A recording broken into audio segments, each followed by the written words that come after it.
સમાચારમાં હવે વાત કરીએ પીએમઓના નવા સરનામાની। 78 વર્ષ બાદ બદલાયું સત્તાનું સરનામું। આજથી સેવા તીર્થમાં પીએમ મોદીની ઓફિસ અને એક જ છત નીચે તમામ મંત્રાલયો। વડાપ્રધાન નરેન્દ્ર મોદીએ પીએમઓ રાષ્ટ્રીય સુરક્ષા પરિષદ સચિવાલય અને કેબિનેટ સચિવાલય ભવન સંકુલનું સેવા તીર્થ નામનું અનાવરણ કર્યું।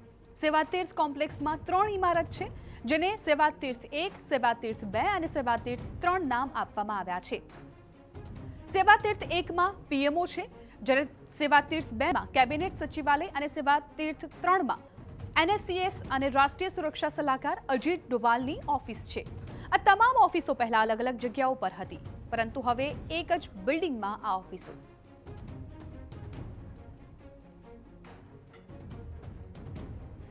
સેવા તીર્થ પરથી પીએમ મોદીએ 4 મહત્વના નિર્ણય લીધા છે। પહેલો નિર્ણય લખપતિ દીદીનું લક્ષ્ય બમણું કરવાનો છે, જેમાં આગામી સમયમાં લખપતિ દીદીનો લક્ષ્યાંક 6 કરોડ કરવામાં આવ્યો છે। આ નિર્ણય હેઠળ કૃષિ માળખાગત ભંડોળ બમણું કરીને 2 લાખ કરોડ કરવામાં આવ્યું।